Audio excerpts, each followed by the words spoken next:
Hello everyone, welcome back to this new video. दोस्तों स्वागत है आप सभी का इस नए वीडियो में।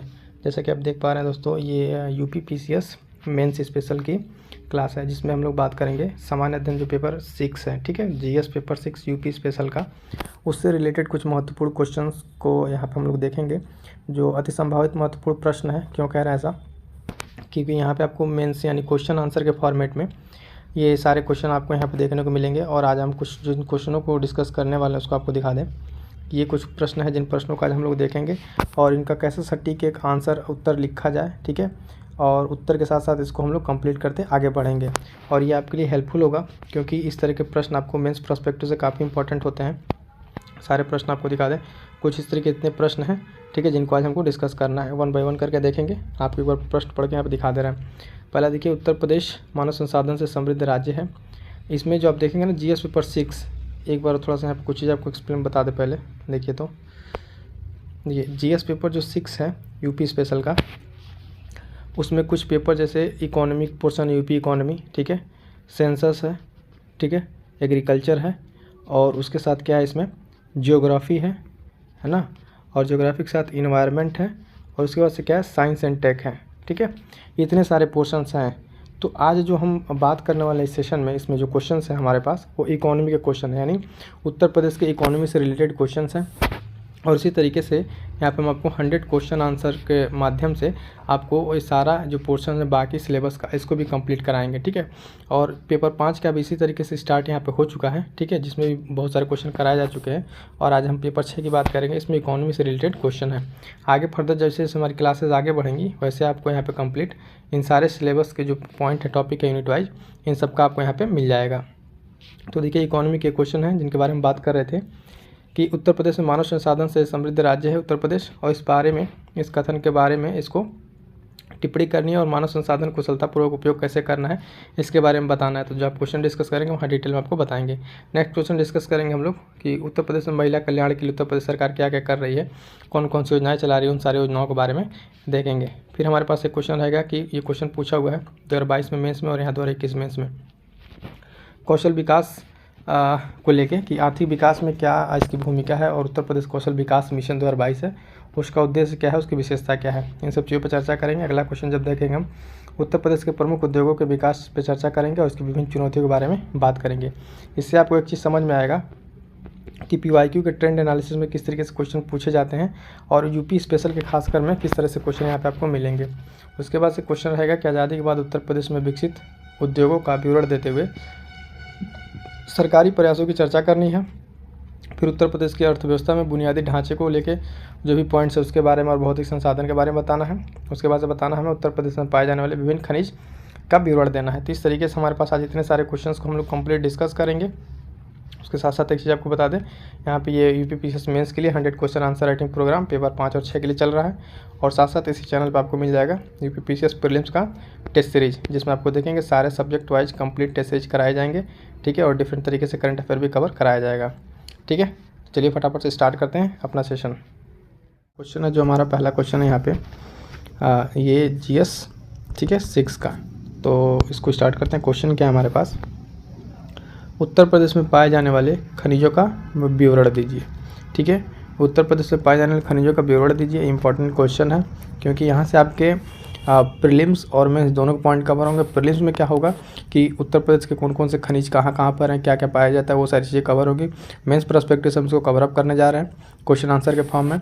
और उसके साथ साथ क्या देखेंगे, आपके प्रीलिम्स के बहुत सारे पॉइंट्स कवर होंगे। तो सबसे पहले इसका इंट्रो देखते हैं। इंट्रो में क्या है दोस्तों, इंट्रो में है कि खनिज की दृष्टि से उत्तर प्रदेश एक निम्न मध्यम श्रेणी का राज्य है। यहाँ विंध्य क्रम की शैलें, बुंदेलखंड क्षेत्र तथा हिमालय श्रेणी के निचले भागों तथा कुछ नदी घाटियों में खनिज पाए जाते हैं। इसको मतलब समझिए यहाँ पे कि जो उत्तर प्रदेश है अपना ना, ये खनिज की दृष्टि से देखें तो बहुत ज़्यादा रिच नहीं है, ठीक है, क्योंकि यहाँ पे पूरा इंडो गंगेटिक प्लेन है, जो गंगा का प्लेन है, तो वो सारी चीज़ें यहाँ पर पाई जाती है। तो उत्तर प्रदेश की अगर बात करें, है ना, तो उत्तर प्रदेश की अगर आप देखेंगे तो ये जो ललितपुर और सोनभद्र वाला इलाका है, अब यहाँ पे समझिए थोड़ा सा इसको कि ये तो पूरा गंगेटिक प्लेन हो गया, और ये जो बुंदेलखंड वाला रीजन है यहाँ पे, ये रीजन, ठीक है, झांसी वगैरह ये सोनभद्र, ठीक है, तो यहाँ पे थोड़ी बहुत खनिजें पाई जाती हैं। तो यही है बस उत्तर प्रदेश का, बाकी मिनरल लिस्ट में बहुत ज़्यादा चीज़ें नहीं है यहाँ पे, ठीक है। तो इस यही चीज़ बताया गया है इसमें कि खनिज की दृष्टि से कि निम्न मध्यम श्रेणी का राज्य है, यहाँ विंध्य क्रम की शैलें हैं, यानी वहाँ पे चट्टानें हैं। बुंदेलखंड क्षेत्र में थोड़ी बहुत चीज़ें पाई जाती हैं, और हिमालय श्रेणी के जो निचले भागों में नदी घाटियों में कुछ खनिज पाए जाते हैं, ठीक है। तो इंट्रो समझ में आया क्वेश्चन के रिगार्डिंग खनिज लवणों के जो विवरण में बात कर रहा है दोस्तों। तो यहाँ पे क्या है कि वो सारी चीज़ें नहीं पाई जाती, तो उसके बारे में ज़्यादा डिटेल नहीं है। अब जो खनिजें पाई जाती हैं उसके बारे में थोड़ा सा देख लेते हैं। खनिजों की खोज के विकास के लिए देखो उत्तर प्रदेश में भूतल एवं खनिज कर्म निदेशालय उत्तर प्रदेश विभाग, खनिज विभाग जो एक है, इसकी स्थापना की गई। मतलब जहाँ भी थोड़ी बहुत खनिज है उसको एक्सप्लॉइट करने के लिए, है ना, कि यहाँ पर उत्तर प्रदेश खनिज विकास निगम की स्थापना की गई है। उत्तर प्रदेश की पहली खनिज नीति 1998 के अनुसार 12 जिलों को खनिज बाहुल्य क्षेत्र घोषित किया गया है, जिसमें कोयला, चूना, पत्थर, बॉक्साइट, जिप्सम, हीरा, सोना, तांबा, ये सब सारी चीज़ें पाई जाती हैं। जो प्रमुख खनिज है, कुछ महत्वपूर्ण खनिजों का विवरण क्षेत्र यहाँ पे आपको थोड़ा सा मैप के माध्यम से दर्शाना पड़ेगा और बताना पड़ेगा। तो ये चीज़ समझ में आ गई। उत्तर प्रदेश की खनिज नीति 1998 के अनुसार 12 ही जिले हैं जिनमें खनिज बाहुल्य क्षेत्र घोषित किया गया है। उसके बाद से इसमें क्या क्या चीज़ें हैं थोड़ी बहुत जो पाई जाती हैं उसके बारे में मैप के माध्यम से हम लोग यहाँ पर देखने का प्रयास करेंगे, ठीक है।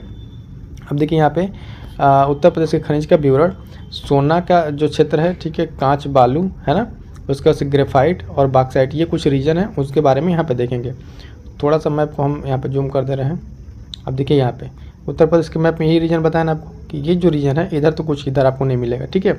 जो मिलना है इधर नीचे बुंदेलखंड वाले रीजन में मिलेगा, जिसको थोड़ा सा हम आपको जूम करके दिखा दे रहे हैं। अब देखिए यही जो ज़िले हैं, ये ललितपुर, ठीक है, झांसी, हमीरपुर, बांदा, प्रयागराज, मिर्ज़ापुर, सोनभद्र, यही नीचे जो बुंदेलखंड आर्क है, यहीं पर जो सारी चीज़ आपको मिलनी है वो मिलेंगी, ठीक है। अब यहाँ पे क्या क्या मिल रहा है, जैसे देखिए कांच है, बालू है, कोयला, चूना, पत्थर है ना, पायराइट, फायर के लिए, ये सब सारी चीज़ें आपको क्या करना है, प्रीलिम्स के पॉइंट ऑफ व्यू से भी नोट करते चलना है। इन्हीं चीज़ को मेंशन कर देना और आपका यहाँ पे आंसर क्या होगा, कंप्लीट हो जाएगा। तो देखिए कोयला कहाँ मिलता है, यहाँ पे कोयला की अगर बात करें, कोयला सिंगरौली क्षेत्र सोनभद्र में, है ना, चूना पत्थर बाबूहारी क्षेत्र, कनास मिर्ज़ापुर, कजराहाट क्षेत्र में, ठीक। जिप्सम की बात करें तो झांसी और हमीरपुर में, बॉक्साइट बांदा ललितपुर, हीरा बांदा और मिर्ज़ापुर में थोड़ा बहुत। और बात करेंगे थोड़ा पे यहाँ पे यूरेनियम, एक ही ज़िला है ललितपुर, सिलिका स्टैंड गंगा यमुना नदी क्षेत्र में, फायर के लिए मिर्ज़ापुर, सोना शारदा और राम गंगा नदियों के रेत में।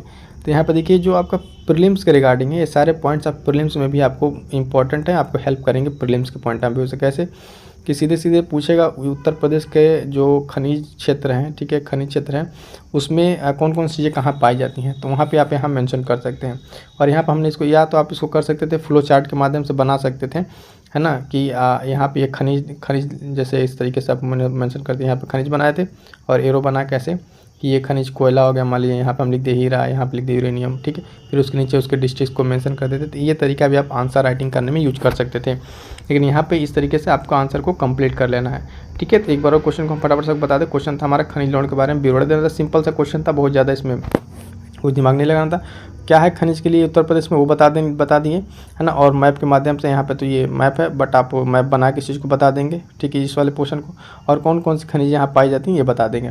कंक्लूजन में आप बेसिक सा वो पॉइंट लिख देंगे कि खनिज की दृष्टि से उत्तर प्रदेश में बहुत सारी चीज़ों का नहीं है खनिज, लेकिन फिर भी उत्तर प्रदेश जो भी खनिज है उसको एक्सप्लॉइट करने के लिए अपनी नीति कर रहा है, और जो इसकी इकोनॉमी को इसमें जोड़ देंगे, ठीक है, यानी इसके आर्थिक स्थिति को आगे चल के ये मजबूत करेगा, और इसमें ये उत्तर प्रदेश योगदान अपना दे रहा है, ठीक है। तो इस तरीके से इस आंसर को कंक्लूड कर लेंगे। क्वेश्चन क्या है, क्वेश्चन आज का है कि उत्तर प्रदेश के प्रमुख उद्योगों के विकास की चर्चा कीजिए तथा इसकी विभिन्न चुनौतियों पर प्रकाश डालिए। अब यहाँ पे करना क्या है, बेसिकली यहाँ पे ये चीज़ करना है हमें कि इस क्वेश्चन को पहले उत्तर प्रदेश में प्रमुख जो उद्योग हैं, ठीक है, उसके बारे में हमको एक इंट्रोडक्शन देना है, ठीक है। इंट्रोडक्शन दे देंगे क्या क्या उद्योग हैं उत्तर प्रदेश में, ठीक है, उसके बारे में।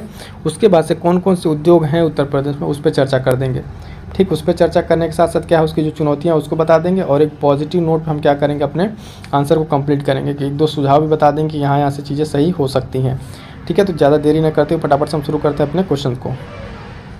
उत्तर ये है, इसके आंसर में जो है अब देखेंगे कि सबसे पहले इसका क्या परिचय। तो देखिए कितने होता ना कि 25 से वही 20 शब्दों में जो भी इसका है कि उत्तर प्रदेश क्षेत्रफल की दृष्टि से भारत का चौथा बड़ा राज्य है तथा जीडीपी के अनुसार उत्तर प्रदेश भारत की तीसरी बड़ी अर्थव्यवस्था है। अब यहाँ ध्यान देना ये दोस्तों कि हम लिख रहे हैं आंसर इकोनॉमी का, ठीक है। तो इकोनॉमी में जो भी हम अपने उत्तर देना, उस उत्तर को डेटा से सपोर्ट करना बहुत ज़रूरी होता है। तो और अगर जब डेटा दे रहे हैं तो एक बहुत अच्छा माना जाता है, उसको एक अच्छा उत्तर माना जाता है। तो इसमें देखिए जब इकोनॉमी का है तो इसमें उत्तर प्रदेश के क्षेत्रफल दृष्टि भारत का चौथा और जीडीपी के अनुसार उत्तर प्रदेश भारत की तीसरी बड़ी अर्थव्यवस्था है। तो इसमें दो आंकड़े दे दिए गए, एक तो चौथा क्षेत्रफल बता दिया गया, फिर इसकी जीडीपी बता दी गई। अब भारत का जो सर्वाधिक सूक्ष्म एवं लघु उद्योग माध्यम है वो उत्तर प्रदेश में जो एमएसएमई है, जिसको लेकर बात होती है, सेंट्रल गवर्नमेंट पे भी बहुत सारी स्कीम्स आती हैं, ठीक है। तो वो सूक्ष्म एवं लघु और मध्यम उद्योग के लिए आती हैं। तो वो क्या है, भारत के अंदर अगर देखें तो उत्तर प्रदेश में सबसे ज़्यादा है। तो उत्तर प्रदेश के उद्योग धंधों में सबसे ज़्यादा किसका महत्व है, इन्हीं चीज़ों का, ठीक है। तो देखेंगे जब उत्तर प्रदेश के उद्योग, ठीक है, प्रमुख, तो उसमें दो तरीके का आते हैं। एक होता है कृषि आधारित, ठीक है, दूसरा गैर कृषि आधारित। यानी जो भी उत्तर प्रदेश के इंडस्ट्रियल उद्योग धंधे हैं उसको किस तरीके से आप देखते हैं, उनको पहले कैटेगराइज करना जरूरी है। इनको दो कैटेगरी करके हम देखेंगे कि एक कैटेगरी जो है यहाँ पे कृषि पर आधारित है, यानी कृषि पर आधारित कौन कौन से उद्योग हैं जो उत्तर प्रदेश में अपना स्थान बनाए हुए हैं, और गैर कृषि आधारित। तो जब कृषि आधारित की बात करेंगे तो पहला देखेंगे इसमें चीनी उद्योग, ठीक है। यहाँ सिर्फ मेंशन किया हुआ है, आप चाहे तो यहाँ इस बात को बता सकते हैं कि किस किस उत्तर प्रदेश के किन किन जिलों में इसका ज़्यादा विशेष महत्व है, ठीक है। तो पहला चीनी उद्योग, सूती वस्त्र उद्योग, ठीक है, उसके बाद ऊनी वस्त्र उद्योग, कागज़ उद्योग, चमड़ा उद्योग और माचिस उद्योग। माचिस उद्योग के लिए प्रीलिम्स में याद रखिएगा बरेली, ठीक है, बरेली जो है ना, माचिस उद्योग के लिए प्रीलिम्स में पूछा हुआ क्वेश्चन है। तो इस तरीके से दोस्तों हम आपको मेंस आंसर राइटिंग में चीज़ें बता रहे हैं कि जो जहाँ प्रीलिम्स में पूछा हुआ है कई बार का, है ना, आया पूछा नहीं पॉसिबिलिटी, वो चीज़ को आप ध्यान में रखते चलेंगे, ठीक है। तो माचिस उद्योग, ये कितने सारे उद्योग क्या हो गए, इन चारों उद्योगों को आप क्या कर सकते हैं, फ्लो चार्ट के माध्यम से वैसे चाहते तो आप बना देते। थोड़ा सा होता ना कि एक रिप्रेजेंटेशन अलग आपका दिखता है, अगर ऐसे कुछ करके बना देते तो रिप्रेजेंटेशन का तरीका हो जाता अलग, ठीक है। लिखेंगे वही सारे लोग सारी चीज़ें, लेकिन आप थोड़ा सा अलग कर सकते थे। अब होगा गैर कृषि आधारित में अगर हम देखेंगे तो सीमेंट उद्योग, इलेक्ट्रॉनिक उद्योग, ठीक है, प्लास्टिक उद्योग, प्लास्टिक सिटी के लिए अभी औरैया को बनाया जा रहा है, ठीक है ना, कांच उद्योग, ऑटोमोबाइल के लिए गौतम बुद्ध नगर, ठीक है, नोएडा, इन सबको हब बनाया जा रहा है। ताला उद्योग आप जान ही रहे हैं, ठीक है। ये सब सारे उद्योग कैसे हैं, गैर कृषि आधारित है, यानी इसमें कृषि का कोई बहुत ज़्यादा योगदान नहीं है, लेकिन फिर भी अगर देखें हम बात करेंगे तो उत्तर प्रदेश में सब उद्योग क्या हो रहे हैं, फलीभूत हो रहे हैं। अब इनके बारे में थोड़ा सा अन्य चीज़ों को देखते हैं जो हम अपने आंसर को मेन बॉडी में कंक्लूड करेगा। तो एशिया का प्रमुख सोने का बाजार जो मेरठ में स्थित है ना, यह संगीत में और खेल संबंधी वस्तुओं के लिए प्रमुख बाजार है। मेरठ के जो बैट बल्ले वो सब आते हैं, वो सब आप काफ़ी चर्चा में रहते हैं प्रीलिम्स के पॉइंट ऑफ व्यू से। उत्तर प्रदेश रक्षा गलियारा, डिफेंस कॉरिडोर, ठीक है, रक्षा उद्योग के विकास को समर्पित है। डिफेंस कॉरिडोर है ना, उत्तर प्रदेश में कहाँ से कहाँ जा रहा है, किस तरीके से, आगरा, कानपुर, लखनऊ, है ना, चित्रकूट, झांसी, इसको जोड़े हुए सब सारी जो जगह हैं वो क्या है, उत्तर प्रदेश रक्षा गलियारा। उत्तर प्रदेश में पर्यटन विकास को उद्योग का दर्जा दिया गया है। ताजमहल, बौद्ध तीर्थ स्थल, वाराणसी, प्रयागराज, सब पर्यटन को प्रोत्साहित कर रहे हैं। अब देखेंगे जो पर्यटन भी है ना, इसको एक उद्योग का दर्जा दे दिया गया है। पर्यटन को विकास के लिए डिफरेंट तरीके के क्या बनाए जा रहे हैं, हेरिटेज आर्क बनाए जा रहे हैं, सर्किट बनाए जा रहे हैं, जैसे बौद्ध सर्किट, रामायण सर्किट, है ना, सूफी सर्किट, ये सब किस लिए बनाए जा रहे हैं, पर्यटन के विकास के लिए, ताकि पर्यटन का एक समग्र विकास हो सके और इससे क्या हो सके, उत्तर प्रदेश की जीडीपी बढ़ सके। हाल फिलहाल में अभी जब हम देखेंगे, बात करते हैं ये राम मंदिर अयोध्या, इससे बताया गया कि लगभग 1 महीने के अंदर 1 लाख से ज़्यादा वहाँ पे श्रद्धालु हैं और इस तरीके से वहाँ की इकोनॉमी को बूस्टअप मिल रहा है। तो डेवलपमेंट का भी काम होता रहता है, किससे, पर्यटन से। अब जो इसमें एक चीज़ पूछा था, चुनौतियाँ, तो इस उद्योग धंधों को लेकर चुनौतियाँ क्या क्या हैं, उन चुनौतियों को पॉइंट आउट कर दे रहे हैं, पॉइंट के फॉर्म में है, यहाँ पे इसको देख लेते हैं।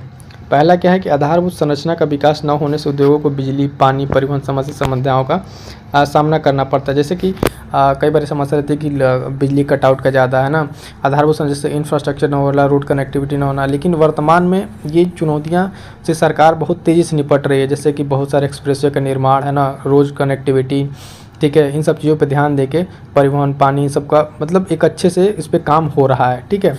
ऐसा हम नहीं कह रहे हैं अपनी तरफ से, नहीं, इसको आप गवर्नमेंट का डेटा देके सपोर्ट करना है आंसर में। ऐसे आप डायरेक्टली भी इस बात को नहीं बोलेंगे, क्योंकि ऐसा बोलने से आपका आंसर का उसका जो भाव कम हो जाएगा। आप उसको बताने के बाद बताएंगे गवर्नमेंट कौन कौन से, जैसे हमने कहा ना, इंफ्रास्ट्रक्चर संरचना के लिए तो एक्सप्रेसवे 2-3 बता दिया, आगरा एक्सप्रेसवे, है ना, पूर्वांचल एक्सप्रेसवे, बुंदेलखंड एक्सप्रेसवे, बाकी पानी के लिए हर घर जल, तो सब आपको एग्जाम्पल में देना पड़ेगा। जब आप देंगे तब जाकर आपका आंसर की गुणवत्ता बढ़ेगी, ठीक है। यहाँ सिर्फ चुनौतियाँ पूछा तो मेंशन कर देना सिर्फ पॉइंट के तौर पर। न्यूनतम जोत आकार का कारण कृषि का उद्योग पर्याप्त विकास नहीं हो पा रहा। यानी जो किसान हैं उनका छोटा छोटा अगर कह लें ना, छोटे छोटे टुकड़ों में जो सारी ज़मीनें हैं, उस वजह से अगर आप देखेंगे तो बहुत ज़्यादा कृषि का डेवलपमेंट नहीं हो पा रहा है। एग्रीकल्चर के तौर पे फूड प्रोसेसिंग यूनिट या फिर बहुत बड़े कोई पैमाने पे कोई रिवोल्यूशन लाना हो, तो उसके लिए जो ज़मीन के छोटे आकार है वो एक समस्या का कारण बने हुए हैं। अगला पॉइंट देखेंगे कि श्रम संबंधी कानूनों की जटिलता के कारण निवेश संबंधी चुनौतियों का सामना करना पड़ रहा है। ये तो चुनौतियाँ सिर्फ हम मेंशन कर रहे हैं, जब इसका हम सोल्यूशन बताएंगे तो बताएंगे गवर्नमेंट जो है वन विंडो क्लियरेंस, ठीक है, एकल खिड़की की व्यवस्था की है, जहाँ से बहुत सारे कम कागजी कानूनी संबंधी चीज़ें करने के बाद भी अपना निवेश को आसानी से कर सकते हैं। तो श्रम संबंधी कानूनों की जटिलता कारण निवेश में दुविधा आ रही है। चौथा क्या है, उद्योग अर्थात सूक्ष्म लघु और मध्यम उद्योग को प्रोत्साहन देने सरकार की उदासीनता। ऐसा ही एक मान सकते हैं कि पॉलिटिकल विल की कमी है, लेकिन वर्तमान में देखें कि बहुत सारी योजनाएं चली हैं, जैसे वन डिस्ट्रिक्ट वन प्रोडक्ट है ना, और लघु सूक्ष्म उद्योग के लिए पॉलिसी 2020, स्टार्टअप पॉलिसी, ये सब बहुत सारी योजनाएं जो चल रही हैं। तो यहाँ पर चुनौती के तौर पर हम बता सकते हैं कि यहाँ प्रॉब्लम्स हैं, लेकिन बाद में हम उनको आगे क्या करेंगे उसको एक्सप्लेन भी कर देंगे। लेकिन इस क्वेश्चन में जितना पूछा वो उसके रिगार्डिंग सिर्फ हम क्या कर रहे हैं, चुनौतियों को बता दे रहे हैं। अगला क्या है, अभी ये 2-4 चुनौतियाँ, अब इसके साथ हम आंसर को कंक्लूड कर देना है, ठीक है। कि उपरोक्त चुनौतियों ने उद्योग विकास का पंगु बना दिया है, फिर भी उत्तर प्रदेश सरकार निवेश को प्रोत्साहन देने हेतु प्रमुख उद्योगपतियों के साथ निवेश सम्मेलन का आयोजन करने का प्रयास करें। अब देखिए, हमने कहा ना कि जब भी कोई चैलेंज चुनौती का क्वेश्चन हो, उसको आप बता तो दीजिए चुनौती, लेकिन उसके साथ आपको एक पॉजिटिव एस्पेक्ट्स पे आपको आंसर को कंक्लूड करना है। इससे ये होता है कि आप बहुत ज़्यादा निगेटिव नहीं हो रहा है कि हाँ कोई समस्या है, उस समस्या को लेकर हम बहुत ज़्यादा वो नहीं है, परेशान नहीं है, उस समस्या का हल हो सकता है। तो उसके लिए सरकार क्या कर रही है, निवेश प्रोत्साहन जो स्टार्टअप चल रहे हैं हाल फिलहाल में उत्तर प्रदेश में, अभी तो रिसेंटली हुआ ग्लोबल इन्वेस्टर समिट, तो इस तरीके से समिट करा रही है, आयोजन कर रही है। अतः टाटा, अडानी समूह, रिलायंस के साथ साथ रक्षा क्षेत्र में रूस की कंपनियां भी निवेश को सहमत हुई हैं। तो ये सब सारे क्या है, एक कंक्लूजन होगा कि चलिए ठीक है, जो भी सारे बात हैं चुनौती को लेकर तो है, लेकिन यहाँ पे क्या है, चुनौती के साथ साथ हमारे पास क्या है कि हमारे पास समाधान भी है, ठीक है। तो ये तो पूरा आपके एक आंसर का कंप्लीट होता है यहाँ पे आपका एक आंसर, ठीक है। कि पूछ रहे थे लोग कोई बुक्स के लिए, तो इतना जानिए कि देखिए जो यहाँ पे हम आपको करा रहे हैं, ठीक है, एक तो स्टैटिक पार्ट करा रहे हैं 5 और 6 के लिए, ठीक है, और क्वेश्चन आंसर। तो देखिए जो क्वेश्चन आंसर इसमें कराया जाता है, इसमें एक इम्पॉर्टेंट जो मोस्ट इंपॉर्टेंट सेगमेंट होते हैं उसके लिए कराया जाता है, ठीक है। अब ऐसा नहीं कि इसको कराने के बाद से पूरा सिलेबस कंप्लीट हो जाएगा, ठीक है, बहुत सारे छोटे छोटे पॉइंट्स होते हैं जो चीज़ रह जाते हैं, लेकिन फोकस किस पे है, इंपॉर्टेंट पॉइंट्स पे, और कम समय में आपका ज़्यादा से ज़्यादा आउटपुट मिल सके, ठीक है।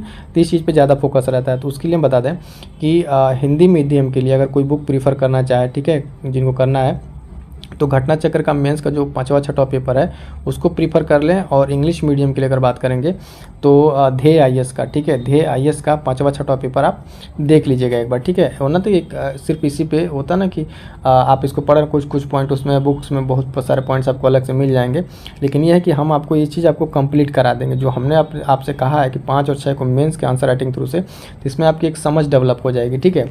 बाकी उसके लिए जो आपको अदर भी पॉइंट्स पढ़ने हैं, ठीक है, तो उसके लिए आप इन बुक को प्रीफर कर लीजिएगा, ठीक है। तो और कोई जो आपके डाउट्स होंगे इससे रिलेटेड तो आप ज़रूर कमेंट कर दीजिएगा। और एक चीज़ बता दें कि ये मेंस आंसर राइटिंग के लिए जो ये वीडियो भी नहीं आई है, जिसमें हमने आप लोगों के डाउट लेने के बाद बहुत सारे दोस्तों को जो डाउट थे उसको इसमें बेसिकली एड्रेस किया गया है। तो इसको आप जरूर जाके देखिए इस वीडियो को फटाफट से कि किस तरीके से इसमें चीज़ों को डिस्कस किया गया है। बात करते हैं आज के क्वेश्चन को लेके। तो आज का हमारा क्वेश्चन है कि आज़ादी के बाद उत्तर प्रदेश में विकसित उद्योगों का ब्यौरा देते हुए सरकारी प्रयासों की चर्चा करनी है, ठीक है। तो चलिए फटाफट से स्टार्ट करेंगे अपने क्वेश्चन को, ठीक है। आज़ादी के बाद जो है उत्तर प्रदेश में विकसित उद्योगों का विवरण देते हुए सरकारी प्रयासों की चर्चा कीजिए। तो इस प्रश्न को समझिए कि इस प्रश्न में क्या क्या पहले पूछा हुआ है और किस अप्रोच से इसको सॉल्व करना है। तो सबसे पहले देखिए कि बात करेंगे हम इसमें उत्तर प्रदेश की, ठीक है। और उत्तर प्रदेश में क्या कह रहा है कि आज़ादी के बाद, यानी जो आज़ादी के पहले एक चीज़ है उसको यहाँ पर नहीं इंक्लूड करना है। आज़ादी के बाद से उत्तर प्रदेश में विकसित उद्योगों का विवरण दे, मतलब जो डेवलपमेंट में आप देखेंगे कि यहाँ पे योगदान किए हैं, ठीक है, उन सब चीज़ों को यहाँ पे बताना है। उसके साथ साथ क्या सरकारी प्रयास हुए हैं उस पर चर्चा करनी है, ठीक है। तो पॉइंट वाइज इसको देखेंगे किस तरीके से इसको फॉर्मेटिंग में। सबसे पहले देखते हैं क्या इसका परिचय। तो परिचय में देखिए कि उत्तर प्रदेश भारत का सबसे बड़ी जनसंख्या वाला राज्य है। राज्य की जनसंख्या जो है आवश्यकताओं को पूरा करने और श्रम बल को रोजगार उपलब्ध कराने के लिए उद्योगों का विकास एक महत्वपूर्ण शर्त है। यानी अगर बात करते हैं जब हम उत्तर प्रदेश की, तो उत्तर प्रदेश देखेंगे कि जनसंख्या की दृष्टि से सबसे जनघनत्व वाला भी तरीके से राज्य है। यहाँ पे जनसंख्या सबसे ज़्यादा है और यहाँ की जो जनमानस यहाँ पे जो पॉपुलेशन है उसको रोज़गार उपलब्ध कराना, ये एक महत्वपूर्ण शर्त हो जाता है। कि वर्तमान में भी देखेंगे जो रिसेंटली चुनाव हुए हैं उसमें रोज़गार भी एक बहुत अहम मुद्दा था, ठीक है। तो किस तरीके से रोज़गार की पूर्ति की जाए, ये भी एक महत्वपूर्ण शर्त है। आज़ादी के बाद से अगर देखें तो राज्य सरकार ने अपनी आर्थिक नीतियों में महत्वपूर्ण बदलाव किए हैं, जिससे कई उद्योगों का विकास हुआ है। अब देखेंगे जब ये इंट्रोडक्शन की बात करते हैं यहाँ पे, किस तरीके से एक फ्लो बना हुआ है, किस तरीके से जो भी हम एक के बाद अगला जो सेंटेंस यहाँ पर लिख रहे हैं तो उसमें एक तारतम्यता बनी हुई है, यानी कि कोई डाटा कहीं से इस तरीके का है। इसमें एक लिंकिंग बहुत ज़रूरी है, यानी जो भाषा का फ्लो है वो बना रहना चाहिए, ठीक है।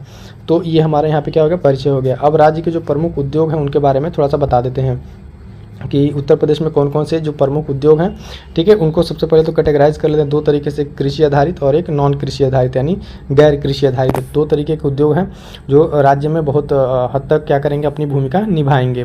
कृषि आधारित उद्योग की जब बात करेंगे दोस्तों, देखेंगे इसमें चीनी उद्योग, सूती वस्त्र उद्योग, कागज उद्योग, माचिस उद्योग, चमड़ा उद्योग, ऊनी वस्त्र उद्योग और इत्र उद्योग। इत्र के लिए याद रखिएगा कन्नौज नगरी, प्रीलिम्स में पूछा हुआ क्वेश्चन है, ठीक है। माचिस के लिए देखेंगे तो बरेली, ठीक है। ये सब कुछ पॉइंट है जो प्रीलिम्स में भी आपके पूछे जाते हैं। गैर कृषि आधारित की जब बात करते हैं तो सीमेंट उद्योग है, इलेक्ट्रॉनिक्स उद्योग है, प्लास्टिक एवं कांच उद्योग है, ठीक है, ताला पीतल व अन्य धातुओं के उद्योग, ऑटोमोबाइल उद्योग, ठीक है। ये सब सारे हैं। अब वन बाय वन करके एक उद्योग को देखेंगे किस तरीके से इसने राज्य के विकास में भूमिका निभाई है, और उसके साथ साथ देखेंगे कि क्या क्या सरकार की इसमें पॉलिसी रही है। कृषि एवं संबंधित उद्योग के बारे में जब बात करते हैं तो राज्य सरकार ने कृषि एवं संबंधित उद्योग के विकास के लिए राज्य की अर्थव्यवस्था को इसके अनुकूल बनाने का प्रयास किया है। इसके लिए सरकार ने कृषि नीति 2013 एवं उत्तर प्रदेश MSME नीति 2022 लागू किया है। वर्तमान में राज्य की इस उद्योग में महत्वपूर्ण स्थिति है, ठीक है। तो अब यहाँ पे देखिए, यहाँ पे जो दो पॉइंट यहाँ मेंशन किए, कृषि नीति 2013 और उत्तर प्रदेश MSME नीति जो लघु और सूक्ष्म उद्योग वाला है 2022, ये भी, इस पर भी अलग से एक सेपरेट क्वेश्चन बनेगा, ये पूछा हुआ क्वेश्चन है, ठीक है। तो इस पर भी हम लोग बात करेंगे आगे चल के। लेकिन यहाँ पे देखेंगे कृषि और उद्योग के लिए क्या क्या पॉइंट यहाँ बताया सरकार ने कि दो तरीके का प्रयास किया और वर्तमान राज्य इसी उद्योग को लेके महत्वपूर्ण उपस्थिति है, ठीक है। बात करेंगे चमड़ा उद्योग के बारे में। चमड़ा उद्योग क्या किस तरीके से यहाँ पे आगे बढ़ रहा है, तो उत्तर प्रदेश में चमड़ा उद्योग का प्रमुख केंद्र कानपुर और आगरा है। ये प्रीलिम्स के क्वेश्चन है, यहाँ से प्रीलिम्स का क्वेश्चन बन जाएगा, इसको भी ध्यान रखिएगा कि चमड़ा उद्योग कहाँ फेमस है, तो कानपुर और आगरा के लिए, ठीक है। राज्य सरकार इस उद्योग के विकास के लिए ऋण और प्रोत्साहन नीति का अनुपालन कर, यानी बहुत सारे यहाँ पे क्या आपको ऋण का प्रोग्राम चल रहे हैं उस तरीके से, और सब्सिडीज़ मिल रही हैं इन सब उद्योग के लिए। जो वर्तमान में राज्य का चमड़ा उद्योग देश में सबसे बड़ा चर्म उद्योग है, जो राज्य का है वो यहाँ पे देश में सबसे बड़े स्तर पर चल रहा है। कपड़े उद्योग की बात करते हैं जब, अगला एक उद्योग है कपड़ा उद्योग। उत्तर प्रदेश भारत में कपड़ा उत्पादन केंद्रों में एक प्रमुख केंद्र है। वाराणसी और आजमगढ़ शहर अपने रेशम उत्पादन के द्वारा राज्य को एक अलग पहचान दिलाते हैं। वाराणसी का आप जानते हैं वो साड़ी फेमस, ठीक है, उसको GI टैग भी मिल चुका है। और राज्य सरकार ने इस उद्योग को बढ़ावा देने के रोजगार का अवसर प्राप्त करने के लिए कई कपड़ा पार्क और क्लस्टर स्थापित किए हैं। तो ये राज्य सरकार द्वारा किए गए प्रयास हैं, और किस तरीके से उत्तर प्रदेश में कपड़ा उद्योग आगे बढ़ रहा है, ठीक है। इस तरह का अगर रिसेंट का कोई आपके पास डेटा हो जो करंट में अगर कभी आए तो उस तरह का यूज़ आप कर सकते हैं, ठीक है। जैसे कि अभी ग्लोबल इन्वेस्टर समिट हुआ, उसमें बहुत सारी चीज़ें जो कंपनियाँ आई उसको लेकर आप इसमें डेटा कोड कर सकते हैं। दवा उद्योग में क्या उत्तर प्रदेश सरकार ने प्रयासों से वर्तमान में रैनबैक्सी, ल्यूपिन और डॉक्टर रेड्डी की प्रयोगशालाओं सहित जो दवा कंपनियां इस तरह की इनको उत्पादन के लिए अपने यहाँ पे अपना क्या करें, प्रयोगशाला स्थापित करें। इस क्षेत्र में सरकार ने PLI स्कीम का भी लाभ दिया जा रहा है, ठीक है। तो ये सरकार द्वारा अलग अलग सेक्टर में किया जा रहा है। अगला पॉइंट देखेंगे सीमेंट उद्योग। सीमेंट उद्योग के लिए सरकार क्या कर रही है, उत्तर प्रदेश में सीमेंट उद्योग एक प्रमुख स्थान रखता है राज्य के, ठीक है। कजरहट, चुनार, चूर्क और ये सब जो सीमेंट उद्योग फैक्ट्रियाँ हैं, ठीक है, डल्ला में सीमेंट के कारखाना स्थापित हैं। ये राज्य के सीमेंट का आपूर्ति करते हैं। अब देखिएगा यहाँ पे प्रीलिम्स में पॉइंट बन जाएंगे कि ये जो फेमस नाम है चूर्क, डल्ला, चुनार, ठीक है, ये किससे रिलेटेड है, तो सीमेंट उद्योग से रिलेटेड है। तो ये चीज़ प्रीलिम्स के पॉइंट अभी इसी जो की पॉइंट है आप समझ रहे होंगे कि किस तरीके से प्रीलिम्स के पॉइंट्स को निकालने हैं। अगला देखेंगे IT सेक्टर और सॉफ्टवेयर सेक्टर उद्योग के बारे में। इसमें क्या कह रहा है कि हाल के वर्षों में उत्तर प्रदेश जो है IT और सॉफ्टवेयर उद्योग को बढ़ावा दे रहा है। राज्य सरकार ने स्टार्टअप्स और स्थापित कंपनियों को समर्थन देने के लिए कई IT पार्क और नवाचार केंद्र की स्थापना की है, ठीक है। तो IT हब के लिए भी नोएडा में आप देखेंगे कि बहुत सारे प्रयास किए जा रहे हैं, ठीक है। तो यहाँ पे एग्जाम्पल के तौर पर आप नोएडा को कोट कर सकते हैं। अगला पॉइंट है हस्तशिल्प उद्योग, ठीक है। हस्तशिल्प उद्योग ये तो एकदम बहुत इंपॉर्टेंट हो जाता है उत्तर प्रदेश के लिए। उत्तर प्रदेश में प्राचीन और विकासशील हस्तशिल्प उद्योग मौजूद हैं। अपने प्रदेश में जो इसके हस्तशिल्प उद्योग हैं उसकी कारीगरी के रूप में देश जाना जाता है, ठीक है। सरकार द्वारा इस उद्योग को बढ़ावा देने के लिए और रोजगार को अवसर करने के लिए कई सारे हस्तशिल्प जो उद्योग संकुलों का स्थापना की गई है। इसमें वाराणसी का दीनदयाल हस्तशिल्प संकुल एक प्रमुख केंद्र है। अब यहाँ पे देखिएगा, इसको प्रीलिम्स पॉइंट ऑफ व्यू से इसको नोट कर लीजिएगा कि दीनदयाल हस्तशिल्प संकुल केंद्र कहाँ पर है, तो वाराणसी में। और किसके लिए फेमस है, तो हस्तशिल्प उद्योग के लिए फेमस है। ठीक है, तो ये सारे पॉइंट्स किससे रिलेटेड हो गए दोस्तों, सारे पॉइंट्स आपको मिल गए कहाँ से, इस जो क्वेश्चन हमारा पूछा था उसके रिगार्डिंग। अब देख लेते हैं इसका कंक्लूजन। ठीक है, कंक्लूजन में क्या है, निष्कर्षतः उत्तर प्रदेश ने आज़ादी के बाद से राज्य में आर्थिक वृद्धि और विकास को बढ़ावा देने के लिए कई नीतियों को लागू किया है, जिससे राज्य की अर्थव्यवस्था में विविधता आई है। राज्य सरकार के प्रयासों से कई उद्योगों का उदय हुआ है। ठीक है, और रुगड़ औद्योगिक इकाइयों का पुनर्विकास किया गया है। इसके इन सबके सम्मिलित प्रभाव से राज्य रोजगार के अतिरिक्त अवसरों को सृजन हुआ है। ठीक है, तो इस तरीके से जब कंक्लूजन लिखते हैं तो वहाँ पे एक होता है ना आशावादी, भले चीज़ें बहुत सारी अपनी जगह पे वहाँ पे कमियां हैं, लेकिन निष्कर्ष में ही हम बताते हैं कि हाँ चीज़ें हैं अपनी जगह पे सही हैं और उसको आगे चल कर और सही कर लिया जाएगा। ठीक है, तो ये था आज का क्वेश्चन का पूरा कंप्लीट है। ठीक है, क्वेश्चन है, इस क्वेश्चन में आज हम देखेंगे क्वेश्चन क्या है, उत्तर प्रदेश की अर्थव्यवस्था में बुनियादी ढांचे और भौतिक संसाधनों का क्या महत्व है। तो ये तो जैसे आप जाने उत्तर प्रदेश GS 6 का एक क्वेश्चन है। ठीक है, यूपी स्पेशल इकोनॉमी का क्वेश्चन पूछा गया दोस्तों कि जो उत्तर प्रदेश की इकोनॉमी है, ठीक है, उस इकोनॉमी यानी अर्थव्यवस्था में जो बुनियादी ढांचे हैं और भौतिक संसाधन हैं उनका क्या महत्व है। यानी आप देखेंगे कि किसी भी अर्थव्यवस्था में जो बुनियादी ढांचे हैं, जैसे कि आप उसमें देखेंगे परिवहन आ रहा है, विद्युत, जल, है ना, इन सब चीज़ों का इंफ्रास्ट्रक्चर यानी इन सब चीज़ों का कितना महत्व रहता है, पर्यटन को ले लीजिए, है ना, बाकी अदर जो बुनियादी ढांचे उनका क्या महत्व है और किस तरीके से जो किसी इकोनॉमी को बूस्ट करते हैं, उन सब चीज़ों पर हम लोग बात करेंगे। तो भौतिक संसाधनों में तो उसी तरीके से इसमें हम आगे बढ़ेंगे।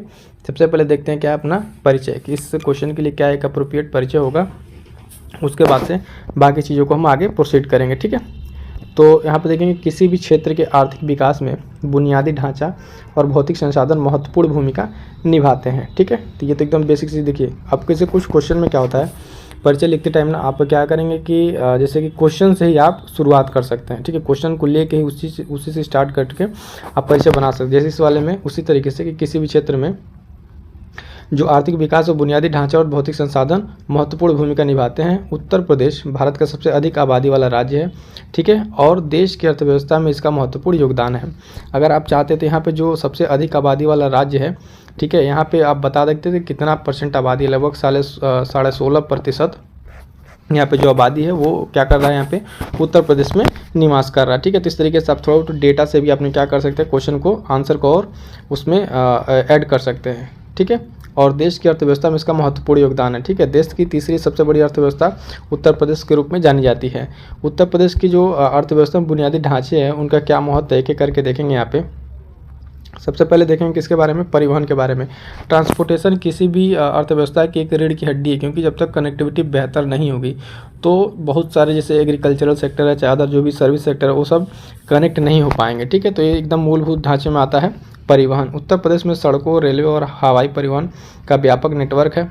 अब इन सबको अलग अलग दिखा सकते। सड़कों में आप बात कर सकते हैं एक्सप्रेसवे की, किस तरीके से जो रेलवे जोन उसको लगभग जो 18 रेलवे जोन, उसमें 3 रेलवे जोन आपको उत्तर प्रदेश में मिलते हैं। हवाई परिवहन में देखेंगे आप सबसे ज़्यादा एयरपोर्ट जो है वो आपको उत्तर प्रदेश में हो गए, सबसे ज़्यादा तो 5 इंटरनेशनल एयरपोर्ट यहाँ उत्तर प्रदेश में हो गए। तो सब सारे इन्फॉर्मेशन क्या करेंगे आप इसमें लिखेंगे। ठीक है, तो बहुत ज़्यादा अगर आप एग्जाम्पल दे के इस तरीके से बता सकते हैं इसमें। ठीक है, अगला पॉइंट है इसमें कि यह देश के अन्य हिस्सों से अच्छी तरह से जुड़ा हुआ है, जिससे माल और रसद ठीक है के साथ व्यक्तियों की आवाजाही में सुविधा होती है। तो पहली चीज़ की है तो सर्विस सेक्टर में कनेक्टिविटी को बढ़ाएगा, एग्रीकल्चर में भी, ट्रांसपोर्टेशन में भी, तो सारी चीज़ में क्या परिवहन एक अहम भूमिका निभाएगा। अच्छा परिवहन ढांचा जो है वो लागत को कम करता है। देखिए वही लागत जो इंफ्रास्ट्रक्चर और फिर उसके ट्रांसपोर्टेशन कॉस्ट को क्या करेगा, कम करेगा, और व्यवसाय की दक्षता को बढ़ाता है, यानी जो ट्रेड एंड कॉमर्स है, ठीक है, उसको क्या करेगा, अट्रैक्ट करेगा और उसको इम्प्रूव भी करेगा, जो बदलते आर्थिक विकास को बढ़ावा देता है, यानी जो इकोनॉमी को क्या करेगा, बढ़ावा देगा। तो एक पॉइंट समझ में आ गया दोस्तों कि यहाँ पे किस चीज़ में परिवहन की बात करेंगे तो परिवहन को आप बहुत तरीके से यहाँ पे जुड़ के लिख सकते हैं। एक ऐसा पॉइंट है कि आप कभी भी जब आंसर राइटिंग करेंगे, ठीक है, तो उसमें लिखते समय आप परिवहन को जोड़ सकते हैं। चाहे कृषि हो, उसमें भी कृषि को बढ़ावा देने के लिए बेहतर परिवहन चाहिए, इंफ्रास्ट्रक्चर जिसमें रोड है ना, बाकी कनेक्टिविटी का आप जिक्र कर सकते हैं। ये सब के बनने से वहाँ की जो रूरल इकोनॉमी है वो डेवलप होगी। ये सब सारे पॉइंट्स क्या करेंगे, आप नोट कर लेंगे और इसी तरीके से धीरे धीरे लिखते लिखते आप में क्या होगा, एक बेहतर आंसर लिखने की प्रवृत्ति डेवलप होगी। विद्युत के बारे में बात करेंगे। विद्युत किस तरीके से उत्तर प्रदेश में थर्मल, हाइड्रो और नवीनीकरण ऊर्जा स्रोतों के साथ महत्वपूर्ण विद्युत उत्पादन क्षमता है, जिसमें थर्मल एनर्जी, हाइड्रो एनर्जी और नवीनीकरण ऊर्जा पे बात की जा रही है। ठीक है, ये तीन तरह की ऊर्जा यहाँ पे पैदा की जाती है। औद्योगिक और वाणिज्यिक गतिविधियों के लिए विश्वसनीय और सस्ती विद्युत तक पहुँच की आवश्यकता है। जब यहाँ पे एक कमी बताई जाती है, जैसे कि चैलेंज कह लीजिए कि उत्तर प्रदेश में एक चुनौती क्या है कि जब भी कोई नया इन्वेस्टमेंट स्टार्ट करता है तो उसके लिए विद्युत आपूर्ति एक समस्या बनी रहती है कि लोग आप यहाँ पे इलेक्ट्रिसिटी का मिलना उसके लिए नए बिजनेस स्टार्टअप को लेकर थोड़ा सा यहाँ पे प्रॉब्लम क्रिएट करता है। तो वहाँ पर इसी पॉइंट को आप नोट कर सकते हैं। विद्युत की पर्याप्त आपूर्ति निवेश को आकर्षित कर सकती है। ठीक है, तो वही वाली बात है कि जो अगर पर्याप्त आप अमाउंट में आप एनर्जी देंगे तो क्या करेगा, ये नए निवेश को आकर्षित करेगा। ठीक है, औद्योगिक विकास को बढ़ावा दे सकती है और रोजगार के अवसर पैदा कर सकती है। ठीक है, तो रोजगार का अवसर भी ये पैदा करने में सक्षम है। अगला पॉइंट है जल। जल के बारे में क्या है, उत्तर प्रदेश नदियों, नहरों और भूजल के रूप में प्रचुर मात्रा में संसाधनों से समृद्ध है। कृषि के लिए जल संसाधनों का उचित प्रबंधन महत्वपूर्ण है, जो जनसंख्या के महत्वपूर्ण भाग का प्राथमिक व्यवसाय है। यहाँ पे आप डेटा कोड से लगभग 65%। ठीक है सर, 65% पॉपुलेशन क्या है उत्तर प्रदेश की, वो एग्रीकल्चर पे निर्भर है। ठीक है, उस पर यानी कृषि कार्य में संलग्न है। तो इसके लिए आपको यहाँ पे देखेंगे कि उत्तर प्रदेश तो प्राकृतिक रूप से भी नदियों, नहरों से बाकी चीज़ों से संपन्न है, लेकिन आपको थोड़ा सा बताएं कि यहाँ पे अगर जल की बात करेंगे ना तो उत्तर प्रदेश में से पश्चिमी जो उत्तर प्रदेश है वो आपका वेल डेवलप है। ठीक है, और आपका ये वाला जो रीजन ईस्टर्न का उतना नहीं है। इधर तो सिंचाई के बहुत अच्छे आपको यहाँ पे मिल जाएंगे साधन, लेकिन अभी ये वाला रीजन जब आप देखेंगे बुंदेलखंड वाला रीजन, ये इतना ये रीजन सब, तो इधर सिंचाई के लिए बहुत सारी दिक्कतों का सामना अभी भी करना पड़ रहा है, जिसमें आप नदियों का जो देखेंगे आप केन बेतवा लिंकिंग प्रोजेक्ट, इस तरह का प्रोजेक्ट, और इधर जो है इधर कनाल से सिंचाई की जाती है। तो ये भी जब आपको इरिगेशन वाला चैप्टर पढ़ाएंगे वहाँ पे सिंचाई, तो वहाँ पे आपको बताएंगे किस तरीके से किस किस फील्ड में विथ मैप के साथ कि चीज़ें कैसे कैसे उत्तर प्रदेश में आगे बढ़ रही हैं। तो इस पॉइंट पर हम लोग थे सिंचाई के बारे में। ठीक है, ये महत्वपूर्ण भाग है, प्राथमिक भाग है। सिंचाई सुविधाओं से कृषि उत्पादकता में वृद्धि होगी, जिसके परिणाम से किसानों की आय में वृद्धि होगी। ठीक है, अगला देखेंगे औद्योगिक बुनियादी ढांचा, ये इंपॉर्टेंट एकदम। ठीक है, औद्योगिक बुनियादी ढांचा किस तरीके से इंपॉर्टेंट है, उत्तर प्रदेश में एक सुव्यवस्थित सुस्थापित करने के लिए आधार है। ठीक है, क्या आधार है कि विशेष रूप से आप देखेंगे कपड़ा, रसायन और इंजीनियरिंग जैसे उद्योग क्षेत्रों में ये स्थापित है। राज्य सरकार ने क्या किया, उद्योगों को अनुकूल वातावरण प्रदान करने के लिए कई कदम उठाए, जिसमें single window clearance, tax incentive, भूमि अधिग्रहण, यानी बहुत सारे क्या सब्सिडीज़ वगैरह है ना, उस सब चीज़ों को प्रमोशन, अलग अलग चीज़ों में पॉलिसी आती रहती है। जो उद्योग है उसके लिए भूमि, पानी और कुशल श्रम की उपलब्धता का आवश्यकता है, जो उत्तर प्रदेश में बहुत इजीली मिल जाएगा आपको। कुशल श्रम की बात करेंगे तो मोस्ट पॉपुलर स्टेट है, यहाँ पे आपको स्किल्ड लेबर, ठीक है, और अनस्किल्ड लेबर दोनों तरह के सस्ते भी मिल जाएंगे, है ना। तो ये सब सारी चीज़ें क्या कर रहा है, उत्तर प्रदेश की एक इकॉनमी को बूस्ट करने में मदद करेगा। अगला पॉइंट पर्यटन। अब पर्यटन को लेकर जब बात करेंगे दोस्तों, तो पर्यटन तो इस समय इस पर भी रिपोर्ट भी अभी रिसेंटली की आई है। आपको बता दें कि यात्रा एवं टूरिज़्म का, ठीक है, यात्रा एवं पर्यटन टूरिज़्म वाला ये आया है। ठीक है, वर्ल्ड इकोनॉमिक फोरम के द्वारा आया है। इसमें 39वीं रैंक भारत की आई है। तो ये दर्शा रहा है कि किस तरीके से भारत टूरिज़्म में भी आगे बढ़ता जा रहा है, इसकी रैंक इसमें इम्प्रूव हुई है। तो पर्यटन के बारे में देखेंगे तो उत्तर प्रदेश की स्पेशली कॉन्टेक्स्ट में ताजमहल, वाराणसी, लखनऊ के बाद यहाँ पे अयोध्या भी ऐड कर लीजिए। ठीक है, कई लोकप्रिय पर्यटन स्थल यहाँ पे हैं। ठीक है, तो ये क्या कर रहे हैं, पर्यटन के लिए बढ़ावा देना। राज्य सरकार इस पर्यटन को लेकर क्या कर रही है, राज्य सरकार पर्यटन के लिए सर्किट की व्यवस्था की है, जैसे धार्मिक सर्किट, इको सर्किट, जैसे महत्वपूर्ण पहल पर्यटन उद्योग को आधार बनाने के लिए इसमें चलाई जा रही है। राज्य सरकार पर्यटन से जुड़े बुनियादी ढांचे का भी विकास कर रही है। पर्यटन उद्योग रोजगार अवसर को सृजित करेगा और राज्य में विशेष राजस्व को उत्पन्न करेगा। तो ये सब सारी चीज़ें क्या हो जाएंगी, पर्यटन से रिलेटेड हो जाएंगे। अब निष्कर्ष की बात करते हैं। निष्कर्ष देखेंगे क्या है इसमें, निष्कर्ष इस फाइनली आंसर का जो क्या हो जाएगा कि निष्कर्ष तो हम इस बात पे पहुंच सकते हैं या कह सकते हैं इस बात को, उत्तर प्रदेश के आर्थिक विकास के बुनियादी जो ढांचा है, भौतिक संसाधन दोनों ही महत्वपूर्ण है। किसके लिए, उत्तर प्रदेश के आर्थिक विकास के लिए। किस तरीके से महत्वपूर्ण, हमने ऊपर अभी सारे पॉइंट के रूप में एक्सप्लेन किया। विद्युत, परिवहन और पानी से बुनियादी ढांचे में सुधार और औद्योगिक और पर्यटन संबंधी बुनियादी ढांचे के विकास पर राज्य सरकार का ध्यान अर्थव्यवस्था को बढ़ाने के साथ साथ राज्य की प्रति व्यक्ति आय को बढ़ाने में ये क्या करेगा, मदद करेगा। ठीक है, तो ये होगा दोस्तों इसका एक कंप्लीट कंक्लूजन। तो आई होप ये क्वेश्चन आपको समझ में आएगा, और जो क्वेश्चन इस तरीके से आपको यहाँ पे बताया जा रहा है, समझाया जा रहा है, ठीक है, आप उसको, ये तो दो ही पेपर चल रहा है, 5 एंड 6, ठीक है, 2 पेपर चल रहा है, तो आप उसको रिलेट करते रहिए चैप्टर वाइज। जो सिलेबस का पॉइंट जब जाकर देखेंगे तो पॉइंट वाइज कवर कर रहे हैं सारे इस क्वेश्चन को, तो ये आपके लिए काफ़ी हेल्पफुल होगा। ठीक है दोस्तों, देख करके डे 5 हो गया, पेपर 6 का भी हमने स्टार्ट कर दिया। पेपर 5 में अगर हम बात करें तो उसमें लगभग 10 क्वेश्चन तक कंप्लीट हो चुके हैं। ठीक है, जो साथी नहीं देखे नए हैं जाकर फटाफट से वहाँ से आप उसको देख लें। आज का क्वेश्चन है, इस क्वेश्चन को थोड़ा डिस्कस कर लेंगे। ठीक है, कि कौशल विकास को देश के आर्थिक विकास में क्या भूमिका है। ठीक है, कौशल जो विकास है इसका जो है देश के आर्थिक विकास में क्या भूमिका है। उत्तर प्रदेश कौशल विकास मिशन 2022 के उद्देश्य और उसकी मुख्य विशेषताओं पर प्रकाश डालना है। अब इस क्वेश्चन में देखेंगे तो बहुत सारे आयाम पूछे। पहले तो कौशल विकास को बताना है कि किस तरीके से जो कौशल विकास वो है आर्थिक विकास में किस तरीके से भूमिका निभाएगा, और उसके साथ साथ जो उत्तर प्रदेश का कौशल विकास मिशन है उसके उद्देश्य और उसके मुख्य विशेषताओं पर क्या करना है, यहाँ पर प्रकाश डालना है। चलिए बिना टाइम इसके फटाफट से हम क्या करेंगे, इस क्वेश्चन को स्टार्ट करेंगे और देखेंगे इसके विभिन्न आयामों को। सबसे पहले देखते हैं हम लोग कि जो कौशल विकास है ये योजना है इसकी किस तरीके से भूमिका है अर्थव्यवस्था में, तो उसके डिफरेंट आयाम को पहले देखेंगे। देखिए कौशल विकास, ठीक है, आप इस तरीके से इसको रिप्रेजेंटेशन के लिए थोड़ा सा इसमें अच्छा हो जाएगा, रिप्रेजेंट इस तरीके से करेंगे तो कौशल विकास की भूमिका किस तरीके से है पहले देखेंगे सूचना एवं संचार में। ठीक है, सूचना एवं संचार में। उसके बाद से इसके बात करें तो व्यावसायिक प्रशिक्षण इसमें किस तरीके से दिए जा रहे हैं, जो कमर्शियल किस तरीके से जो छोटे छोटे स्किल है उसको किस तरीके से डेवलप किया जा रहा है ना। विज्ञान एवं तकनीकी में, गैर परंपरागत व्यवसाय में और शिक्षण कौशल प्रौद्योगिकी में, इन सब चीज़ों में। ठीक है, उसके साथ साथ परंपरागत जो व्यवसाय हैं उनको कैसे डेवलप किया जा रहा है, जैसे PM विश्वकर्मा स्कीम आई थी है ना, उसमें भी इस तरीके से बहुत सारा हेल्प मिला था कौशल विकास को। नवाचार में भी इसको देखेंगे और उसके बाद से वैश्विक जुड़ाव इसका क्या है, इन सारे आयाम पे हम लोग इसको इस क्वेश्चन को डिस्कस करेंगे। सबसे पहले देखेंगे इसका क्या परिचय, परिचय में इसका कंक्रीट परिचय क्या होगा उसके बारे में देखते हैं। तो दोस्तों इसके परिचय में देखेंगे, उत्तर यहाँ से हमारा स्टार्ट होगा। और तो कौशल विकास जो है किसी देश की आर्थिक विकास को गति प्रदान करने में महत्वपूर्ण भूमिका होती है। ठीक है, कौशल विकास क्या करता है, किसी भी देश के आर्थिक विकास के उसको एक गति प्रदान करता है, उसमें एक क्या करते हैं उसको डेवलपमेंट को इम्प्रूव करता है। भारत के संदर्भ में अगर हम बात करेंगे तो जनसांख्यिकी लाभांश, ठीक है, डेमोग्राफिक डिविडेंड जो है यहाँ पे सुदृढ़ है, यानी सबसे ज़्यादा पॉपुलेशन यहाँ पर जनसंख्या है। जहाँ अगर बात करें 15 से 59 वर्ष की आयु की कार्यशील जनसंख्या का कुल प्रतिशत जो है वो जनसंख्या में सर्वाधिक है। तो इस टाइम जो भारत के पास है, ठीक है, भारत में जैसे देश में जनसंख्या की लाभांश ज़्यादा है, और इसी चीज़ को इकोनॉमी में कन्वर्ट करने के लिए, इकोनॉमी में मजबूत करने के लिए भारत सरकार ने किस तरीके की कौशल विकास योजना को लेके आई है।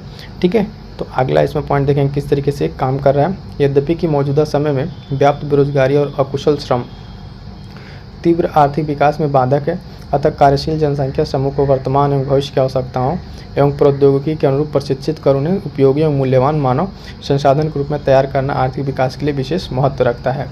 तो जिस तरीके से वर्तमान समय में बेरोजगारी है, ठीक है, अनस्किल्ड लेबर यानी अकुशल श्रम है, और जो वो क्या कर रहे हैं ना कि बेसिकली ये देखेंगे आर्थिक व्यवस्था में बाधा है, क्योंकि अनस्किल्ड लेबर का क्या है, सिर्फ वर्क फोर्स के लिए आप यूज करेंगे, और वर्क फोर्स के लिए तो बहुत सारी मशीनरीज आ गई हैं, तो आपको क्या चाहिए, स्किल्ड लेबर चाहिए।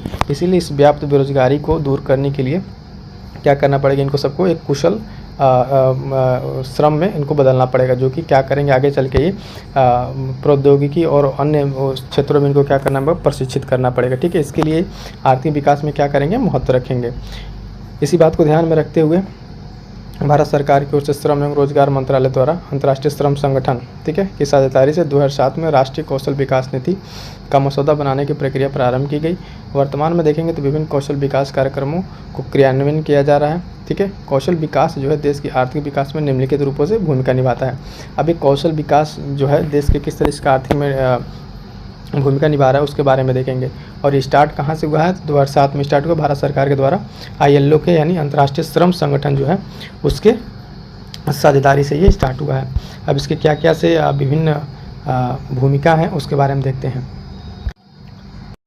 पहली भूमिका देखेंगे, श्रमिकों की कार्यकुशलता में वृद्धि लाकर रोजगार के अवसर उपलब्ध करें, यानी जो अनस्किल्ड लेबर हैं उनको स्किल्ड लेवल में कन्वर्ट करता है। ठीक है, उन्हें छोटे छोटे कोई अच्छे काम सिखा दे, जैसे कि लोकल लेवल देखे इलेक्ट्रिशियन बन गए है ना, हार्डवेयर के काम में लग गए, तो किसी तरह के उनके हाथ में एक स्किल आ जाए तो वो एक बेरोजगार नहीं रहेंगे और क्या करेगा, उनके लिए रोजगार के अवसर पैदा करेगा। दूसरा पॉइंट देखेंगे, परंपरागत व्यवसाय में लगे लोगों को आधुनिक व्यवसाय से जोड़ना। ठीक है, तो जो अपने परंपरागत व्यवसाय में लगे पहले से जो उनका होता है ना कि खानदानी चाहे जो पेशा उनका पहले से, उनको क्या करना, आधुनिक व्यवसाय से जोड़ना है। किस तरीके से, जैसे एक एग्जांपल एक बात करें कि एक कुम्हार जो ये मटका उटका बनाते हैं लोग, तो उनका ये जो चक्री था ना, उनको प्रशिक्षित करने के लिए अब उसमें क्या कर दिया गया, मोटर लगा दिया गया। पहले वो तो अपना आर्टिफिशियल उसको ऐसे ऐसे मूव करा के उस पर सारा चीज़ बनाते थे, लेकिन अब उनको मोटर करके मोटर से ऐड कर दिया गया। तो ये भी आप एग्जाम्पल यहाँ पे कोट कर सकते हैं किस तरीके से आधुनिक व्यवसाय में कन्वर्ट किया जा रहा है। कृषि क्षेत्र के बारे में अगर बात करेंगे, कृषि क्षेत्र में उत्पादकता और कार्य की परिस्थिति में सुधार हो रहा है। महिलाओं का व्यावसायिक प्रशिक्षण के माध्यम से सशक्तिकरण, ठीक है, महिलाओं को अपने लोकल लेवल पे या फिर एनजीओ के माध्यम से इनको प्रशिक्षण देके इनको सशक्त किया जा रहा है। ग्रामीण क्षेत्रों में कौशल प्रयासों से स्वरोजगार होगा। जब ये कौशल प्रयास जब बहुत बेहतर तरीके से हो रहा है, ठीक है, तो वो लोग अपने स्तर पे स्वरोजगार यानी अपने खुद के एम्प्लॉयमेंट को जनरेट कर रहे हैं, अपने लिए भी और दूसरों के लिए भी। स्थानीय समुदाय की आवश्यकताओं की पूर्ति के लिए ग्राम एवं ब्लॉक आधारित कौशल आदि, ठीक है, तो ये लोकल लेवल पे चीज़ें चलाई जा रही हैं। कौशल विकास के लिए अन्य चीज़ देखेंगे कि सरकारी प्रयास क्या क्या किए गए हैं। तो राष्ट्रीय कौशल विकास उद्यमिता नीति 2015 घोषित है, ठीक है। स्किल इंडिया मिशन 2015 शुरू किया गया है। स्किल इंडिया मिशन कौशल की मान्यता मानकीकरण के लिए प्रधानमंत्री कौशल विकास योजना चलाई जा रही है, और इसके लिए हर साल बजट में अलग से एक प्रावधान भी आता है इन सारे क्या करना है स्कीम्स के लिए, ठीक है। तो ये सारे पॉइंट्स आप मेंशन करेंगे। इन सारे चीज़ों को आप क्वेश्चन वाइज भी अगर लिखते चल रहे हैं, ठीक है, क्वेश्चन वाइज नोट्स भी बना लेंगे ना, तो आपके आगे चल के बहुत हेल्पफुल होने वाला रिविज़न करने के लिए। अब देखेंगे अगला पॉइंट क्या है कि स्किल इंडिया मिशन को बढ़ावा देना। स्किल इंडिया मिशन को बढ़ावा देने के लिए संकल्प, ठीक है, और स्ट्राइव जैसी पहल शुरू की गई। ये पहल इंपॉर्टेंट है, इन दोनों को मेंशन करेंगे और इसको अंडरलाइन कर देंगे लिखते टाइम। उत्तर प्रदेश कौशल विकास मिशन 2022 का उद्देश्य युवाओं को औपचारिक प्रशिक्षण प्रदान करना, स्वावलंबी कुशल बनाना है। इस मिशन की विशेषताएं निम्नलिखित हैं, ठीक है। अब यहाँ से हम बात करेंगे उत्तर प्रदेश कौशल विकास, जो इस स्टेट स्पेसिफिक पूछा था हमसे क्वेश्चन, उसके बारे में, इस मिशन के बारे में जो 2022 का उसका उद्देश्य क्या है उसके बारे में डिस्कस करेंगे। उद्देश्य जो है युवाओं को प्रशिक्षण देना, उनको कुशल बनाना, ठीक है। इस मिशन की जो मुख्य विशेषताएं हैं उसके बारे में हम लोग डिस्कस कर 2-4 पॉइंट बता देंगे। इस तरीके से हमारा आंसर कंप्लीट हो जाएगा। पहला क्या है कि राज्य के सभी बेरोजगार युवाओं को रोजगार के लिए प्रशिक्षण प्रदान करना। जितने बेरोजगार हुए उनको क्या करना, अकुशल से कुशल श्रमिक में बदलना। दूसरा क्या है, बेरोजगार युवक एवं युवतियों को प्रशिक्षण के लिए अपनी इच्छानुसार पाठ्यक्रम चुनने का मौका प्रदान करना। यानी जिस तरीके विभिन्न तरह के डिप्लोमा कोर्सेज चलाए जा रहे हैं उसमें मेडिकल लैब टेक्नीशियन या फिर अदर कोई इलेक्ट्रॉनिक इलेक्ट्रीशियन, इसमें उनको मतलब अपने इच्छानुसार, ठीक है, उस तरह के पाठ्यक्रम में हो जाएँ और अपने हिसाब से स्किल को उसमें प्राप्त करें। अगला पॉइंट है कि सभी पाठ्यक्रमों में युवाओं को अंग्रेजी और कंप्यूटर की जानकारी प्राप्त किया जाएगी। यानी इसके साथ साथ इनको अंग्रेजी और कंप्यूटर पर विशेष बल दिया जा रहा है कि इस कौशल विकास में कि उन्हें अंग्रेजी भी है और कंप्यूटर से जुड़ के आधुनिक क्या करें, आधुनिकता को प्राप्त करें, ठीक है। तो ये सब सारी पॉइंट भी इसमें ऐड हो जाएंगे। अगला पॉइंट देखेंगे कि मान्यता प्राप्त संस्थानों के द्वारा सफलता प्राप्त जो युवक हैं और युवतियाँ उनको प्रदेश सरकार द्वारा प्रमाण पत्र उपलब्ध कराना। तो उनको जो भी आप डिग्री ले रहे हैं उसका प्रमाण पत्र भी आपको मिल जाता है, और उसके साथ साथ आपको कहीं कहीं उसमें जॉब प्लेसमेंट के लिए रोजगार मेलों का आयोजन किया जाता है। तो अब यहाँ पे कंक्लूजन क्या हो जाएगा इसका देखेंगे। निष्कर्ष रूप में देखा जा सकता है कि देश के आर्थिक और सामाजिक विकास के लिए कौशल, ज्ञान, विज्ञान और तकनीकी योग्यताएं प्रेरक शक्ति हैं। किस तरीके से एकदम ज़रूरी हैं आप देखेंगे, आवश्यक हैं, जो देश के विकास और समृद्धि को मार्ग पर लाएंगे और आगे ले जाने में मदद करेंगे। वर्तमान परिदृश्य में देखेंगे, वर्तमान परिप्रेक्ष्य में अगर, तो वैश्विक स्तर पर उभरती हुई अर्थव्यवस्थाओं की मुख्य चुनौतियों से निपटने में देश आगे है जिन्होंने कौशल की तकनीकी को उच्च स्तर को छू लिया है। तो ऐसा इस तरीके से अब एक यहाँ पे क्या करें, पॉजिटिव नोट हम यहाँ पे क्या करेंगे, इसको कंप्लीट करेंगे अपने आंसर को, ठीक है। तो आई होप से क्वेश्चन आपको पूरा समझ में आया होगा। इस क्वेश्चन में 2-3 पॉइंट थे जिन्हें हमें डिस्कस करना था। एक लास्ट वाला पॉइंट हमारे पास ये था कौशल विकास मिशन, और उसके बाद से उसके पहले था कौशल विकास मिशन किस तरीके से हेल्पफुल है, ठीक है। बाकी आपसे आपके इससे रिलेटेड कोई डाउट हो तो आप कमेंट करके जरूर बता दीजिएगा, ठीक है। अब इस प्रश्न में क्या कहा गया कि उत्तर प्रदेश मानव संसाधन से समृद्ध राज्य है, ये स्टेटमेंट कह रहा है। इस कथन के आलोक में मानव संसाधन के कुशलतापूर्वक उपयोग करने के संदर्भ में टिप्पणी कीजिए। यानी उत्तर प्रदेश जैसे जानते हैं कि मानव संसाधन से समृद्ध क्यों यहाँ पे स्टेटमेंट दिया हुआ है, और क्यों है कि मोस्ट पॉपुलस स्टेट है, सबसे ज़्यादा यहाँ पे आबादी है। तो इस आबादी को किस तरीके से कुशलतापूर्वक मानव संसाधन में उपयोग किया जा सकता है उस पर टिप्पणी करनी है। प्रश्न की शुरुआत में सबसे पहले शुरुआत करेंगे इंट्रोडक्शन से। इंट्रोडक्शन वहीं से स्टार्ट हो रहा है। इसका देखेंगे आप कि उत्तर प्रदेश भारत की सबसे बड़ी आबादी वाला राज्य है। राज्य में लगभग 24 करोड़ जनसंख्या निवासित है, ठीक है। वर्तमान समय में मानव संसाधन एक महत्वपूर्ण पूंजी है जिसका कुशलतापूर्वक उपयोग राज्य और देश दोनों को आर्थिक प्रगति की राह पर आगे ले जा सकता है। ठीक है, तो उत्तर प्रदेश अब यहाँ पे देखिए थोड़ा सा जो आबादी है बाकी चीज़ें हैं इस तरीके से आप मेंशन कर देंगे ताकि पता चले, क्योंकि मानव संसाधन से रिलेटेड है। तो यहाँ पे आप ऐसे डेटा का उपयोग करें जिससे पता चले कि उत्तर प्रदेश की आबादी है, कितनी आबादी है। तो ये सब इस तरीके के डेटा का उपयोग करेंगे तो चीज़ आपकी आंसर और बेहतर हो जाएगा इंट्रो। तो ये तो इसका इंट्रो हो गया। अब देखते हैं कि इसमें क्या क्या आगे और पॉइंट हो सकता है। तो देखिए उत्तर प्रदेश में जनसंख्या की औसत उम्र कम होने से प्रदेश का जननांकीय लाभ जो है उसकी प्राप्त की स्थिति में उत्तर प्रदेश है, क्योंकि ये जो डेमोग्राफिक डिविडेंड है यही जो एज है ये क्या करेगा कि आर्थिक विकास में सहयोग करेगा। लेकिन इस लाभ को प्राप्त करने के लिए मानव संसाधन का कौशल उन्नयन होना अति आवश्यक है। यानी जो हमारे पास जनसंख्या है, एक कलीज से लेबर फोर्स बहुत इजीली मिल जाता है उत्तर प्रदेश से। देखते हैं कि उत्तर प्रदेश बिहार के लोग बहुत सारे लोग काम करने बाहर जाते हैं। अगर इस लेबर फोर्स को, श्रम को मानव संसाधन में कौशल के थ्रू यानी उसको स्किल्ड कर दिया जाए, ठीक है, तो ये क्या कर सकता है, तब जाकर और लाभ की स्थिति यहाँ पे उत्पन्न होगी। उत्तर प्रदेश सरकार द्वारा, ठीक है, उत्तर प्रदेश कौशल विकास मिशन चलाया जा रहा है जो प्रदेश के समृद्ध मानव संसाधन को कुशलतापूर्वक उपयोग के लायक बनाएगा। इसमें हमने एक मानव कौशल विकास मिशन पे पहले हमने क्वेश्चन हम लोग कर चुके हैं कि किस तरीके से कौशल विकास मिशन उत्तर प्रदेश की इकोनॉमी को और उत्तर प्रदेश के जीडीपी को किस तरीके से इम्प्रूव करेगा, इसमें हमने क्वेश्चन कर चुके हैं। तो कौशल विकास के डिटेल वाली चीज़ें वहाँ पर जानेंगे। लेकिन यहाँ पे क्या है, सिर्फ हम देखते हैं कौशल विकास किस तरीके से ट्रांसफॉर्म करेगा। अगला पॉइंट है कि राज्य सरकार द्वारा कौशल विकास मिशन के अतिरिक्त अन्य बहुत सारी योजनाएं चलाई जा रही है जो इस कार्य में सहायक होंगी। तो कौन कौन सी और योजनाएं हैं जिससे कि इसे हम यहाँ पे मानव संसाधन को और विकसित बना सकते हैं। तो इसमें पहला एक उत्तर प्रदेश, देखें एक पॉइंट यहाँ पे कि उत्तर प्रदेश मुख्यमंत्री ग्रामोद्योग रोजगार योजना, उत्तर प्रदेश लोक कल्याण मित्र योजना, अभ्युदय योजना, गोपाल डेयरी है ना योजना, युवा संगम पोर्टल, मुख्यमंत्री स्वरोजगार योजना। इस तरह की योजनाओं को अगर आप चाहते तो इस तरीके से आप एक बॉक्स बनाते और इस तरीके से बना कर रिप्रेजेंट कर देते तो रिप्रेजेंटेशन आपका और अच्छा हो जाता। ठीक है, फिलहाल आपको हमने सारी चीज़ें आंसर राइटिंग वाले सेशन में बता दी है किस तरीके से आंसर को रिप्रेजेंट करना है। तो डिफरेंट करेगा पर्सन टू पर्सन कैसे आप रिप्रेजेंट करते हैं। यहाँ पर हम आपको सारी चीज़ों को आंसर क्वेश्चन के फॉर्मेट में बता रहे हैं। तो देखिए युवा संगम पोर्टल, मुख्यमंत्री रोजगार स्वरोजगार योजना, पूर्व दशमोत्तर और दशमोत्तर छात्रवृत्ति योजना, अटल आवासीय विद्यालय, मुख्यमंत्री शिक्षुता प्रशिक्षण योजना। तो इस तरीके से स्कीम जो भी आती है उसको कैसे पढ़ना है, कहाँ यूज करना है, तो यहाँ भी आप इस क्वेश्चन के माध्यम से समझ सकते हैं। वर्तमान में अगर बात करें उत्तर प्रदेश में देखें तो 305 राजकीय औद्योगिक प्रशिक्षण संस्थान संचालित हो रहे हैं जिनमें विभिन्न व्यवसाय की कक्षाएँ चल रही हैं।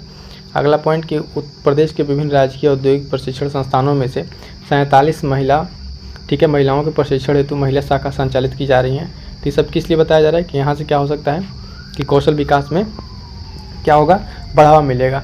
प्रदेश में 2500 से अधिक निजी औद्योगिक प्रशिक्षण संस्थान संचालित हैं। तो ये तो हो गया हमारे पूरे क्वेश्चन का एक बॉडी जिसमें हमने बताया, यहाँ से क्वेश्चन हमारा स्टार्ट हुआ।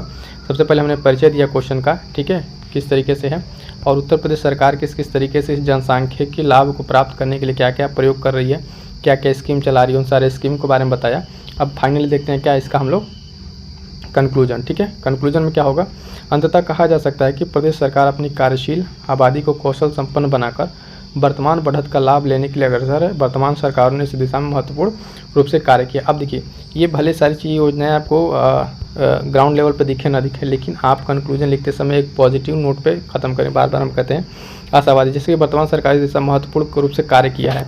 भले चीज़ें ना इम्प्लीमेंट हो पा रही हूँ वो अलग की बात है, लेकिन प्रयास किया गया। इस प्रयास को दिखाएंगे और दिखाएंगे कि हम आगे चल के इस चीज़ को अचीव कर लेंगे। ठीक है, तो ये कंप्लीट हमारा पे यहाँ पे एक क्वेश्चन कंप्लीट होता है। देखते हैं अगले क्वेश्चन की तरफ।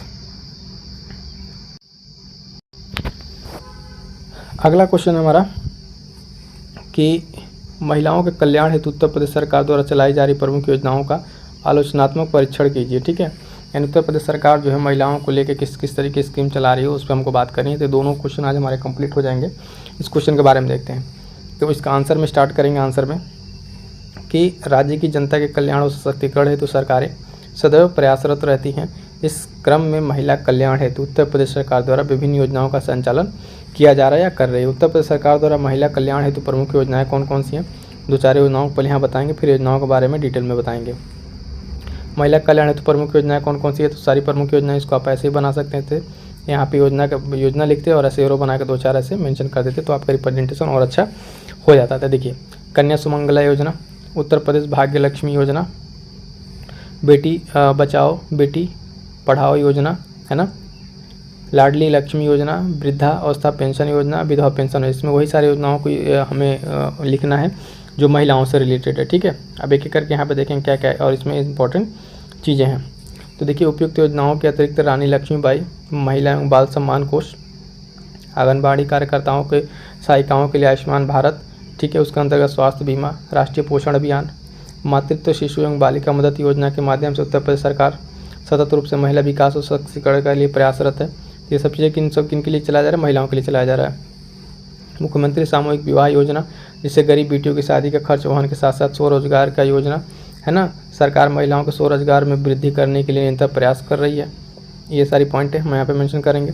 महिला कल्याण को देखेंगे अगर, तो महिला कल्याण विकास सशक्तिकरण हेतु दर्जनों योजनाओं कार्यान्वयन करने के बाद, ठीक है, कहीं न कहीं आज भी प्रदेश में महिला उत्थान सशक्तिकरण चिंता का विषय बना हुआ है, जिसका प्रमुख कारण योजनाओं को धरातलीय स्तर पर क्रियान्वयन न होने के कारण प्रशासनिक है। अब यहाँ पर हमें क्वेश्चन में क्या पूछा गया था कि इसका आलोचनात्मक करना था। तो पहले तो हम सरकार की जो भी सारी चीज़ें बता दिए, एक इंट्रो दे दिए, उसमें कौन कौन सी योजनाएं सरकार चला रही है महिलाओं के लिए उसको बता दिए। अब क्या क्या इसमें उसके क्रियान्वयन में क्या क्या प्रॉब्लम्स आ रही हैं उसके बारे में थोड़ा सा यहाँ पे बताएंगे, क्या भी दिक्कतें हैं जो सरकार को सामना कर रही हैं। तो उत्तर प्रदेश में योजनाओं के प्रभावी कार्यान्वयन न होने के कारण क्या क्या है? पहली चीज़ तो प्रशासनिक स्तर पर भ्रष्टाचार बहुत ज़्यादा है, प्रशासनिक उदासीनता कह लीजिए, भ्रष्टाचार की समस्या, नागरिकों में जागरूकता का अभाव, बहुत सारी ऐसी योजनाएं हैं जो नागरिकों तक नहीं पहुंच चुकी हैं, बिचौलियों की उपस्थिति, बीच बीच में लोग सारा काम कराने के लिए क्या कहते हैं, पैसा अधिक ले लेते हैं। तो ये सब कुछ प्रॉब्लम्स है किसमें, उन योजनाओं के प्रॉपर इम्प्लीमेंटेशन में जो आती हैं।